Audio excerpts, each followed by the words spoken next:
Hello and welcome to my very first YouTube video. I asked you on Instagram what topic I should do for my first video, and you wanted to know how to create a yoga sequence. If you don't know me yet, I'm Karin and I founded Yoga Journaling. I'm a yoga teacher and I'm passionate about creating and capturing yoga sequences with my stick figures. And this is Toby, the meditating cricket. Toby is my stick figure and helps me visualize yoga poses. I could probably talk about sequencing all day. I'm really passionate about it. There is so much to consider and many tips and tricks on making a sequence even better. So here I'll give you the 5 key points you need to create a great sequence. There are different types of sequencing. I'm going to show you how to create a peak pose sequence. I personally really like this type and it is ideal for a 60 to 90 minute class. Point number 1, the dramaturgy. A good yoga class has a certain rhythm. Highs and lows, intense moments and quiet moments. I call this the dramaturgy. Just like in the theater. Dramaturgy helps your students stay motivated and maybe even say at the end of a class that the class flew by. I like to use this curve for that. The horizontal plane shows the time that passes. The vertical plane represents the intensity. In a nutshell, you start with low intensity, build up to it, and then peak just after half of the lesson. After that, you lower the intensity step by step until you reach the final resting pose, Shavasana. Point number 2, the components of a yoga class. I always divide my yoga classes into the following components: opening, general warm-up, heat building, targeted warm-up, peak pose, cool down, Shavasana and closing. It takes me about 5% for the opening. 45% of the class is for warm-up, heat building and targeted warm-up. That's about 25 minutes of a 60-minute class. This is also the largest part of the class because it is important to warm up properly. About 25% of the class I can use for the peak pose. As it is a more complex pose, I need some time to explain the pose, to give some adaptations and options, and I also want to give my students some time to really practice the pose and experience it. 15% is reserved for the cool down. That's about 10 minutes of a 1-hour class. That leaves us 10% for Shavasana and closing. That's approximately 6 minutes of a full hour. If you have these percentages roughly in your mind, you always know where you stand in your yoga sequence. Point number 3, how to create a sequence. Now we're really getting into it. In this chapter, I show you how I create a sequence step by step. First, I establish a theme for my class. This can be anything that inspires you. Often I take something from my own meditation or journaling practice.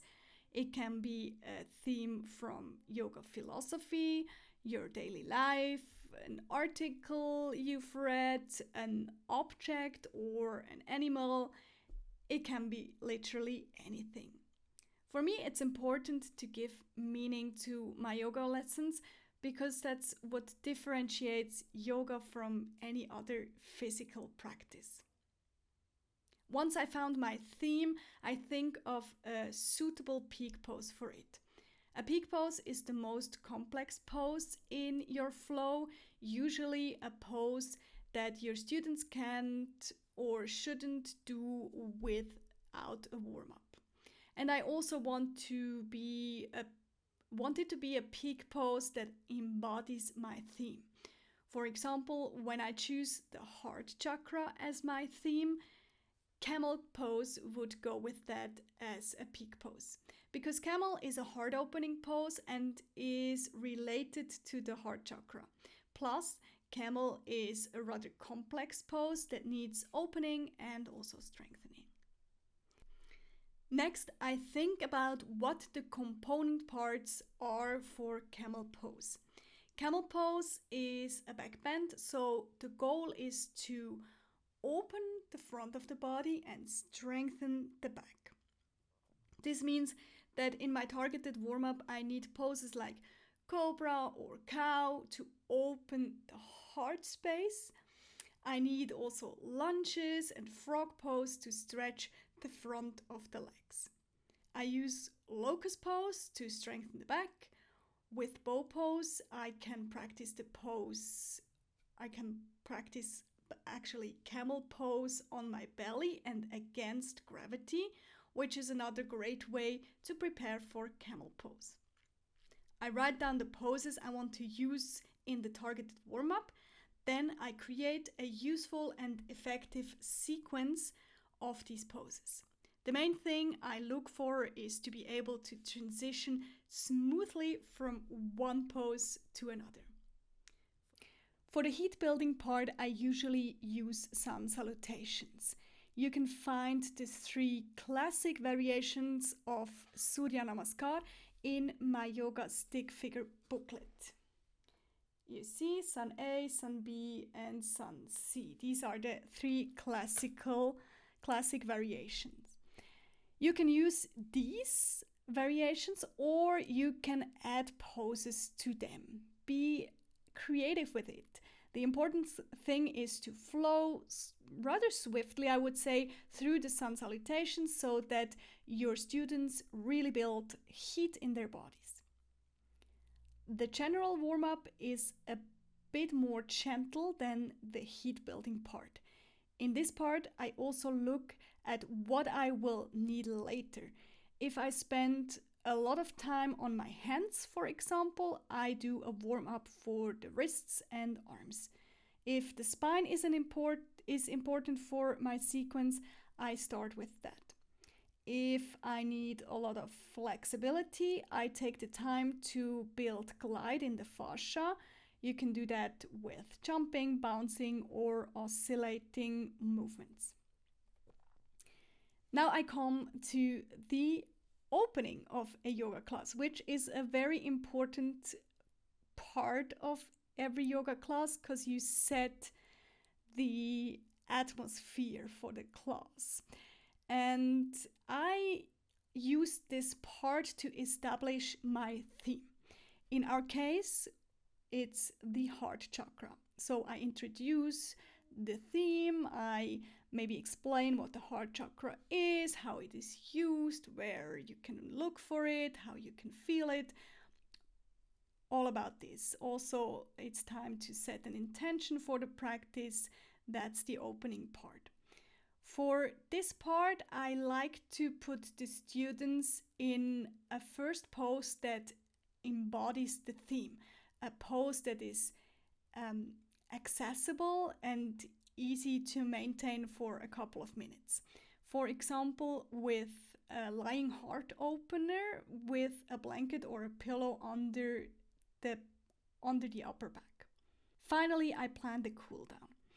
If I know what poses I'm going to use in the first 2/3 of the class, I use counter poses in the cool down. Counter poses are poses that rebalance the body. In the case of our example with the heart openers in the first part of the class, I would use hip openers or even gentle forward bends. Important, never go from a deep back bend directly into a forward bend. Give the body time to adjust, and hip openers are just perfect for that. I also choose poses that calm the body and bring it down. It is my goal that students can let go once they arrive in Shavasana. The Shavasana and the closing part are then dedicated to the theme again.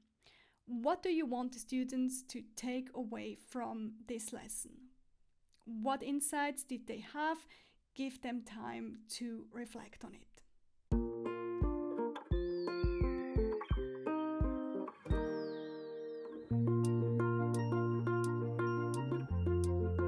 Point number 4, record your lesson.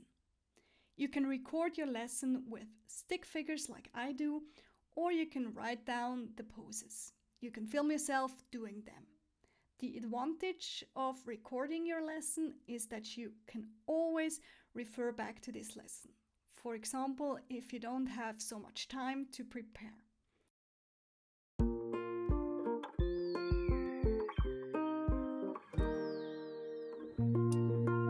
Point number 5. Practice your sequence. Especially if you are still at the beginning of your yoga teacher journey, you should practice your own flows or test them on someone you know. This way you can continue to improve details and also practice your cueing. These were my 5 tips for yoga sequencing. I hope you got new ideas and inspiration. If you're looking for more inspiration, I recommend my yoga stick figure booklet. Here you will find 10 creative sequences. Or if you want to teach yoga beginners, I have an ebook on how to teach yoga beginners in my store for download. I'll link you to the products right down below. And oh yeah, if you liked the video, please leave a like and follow me. This supports my work and you stay up to date. Thank you so much for being here. Sending you love and energy. Namaste.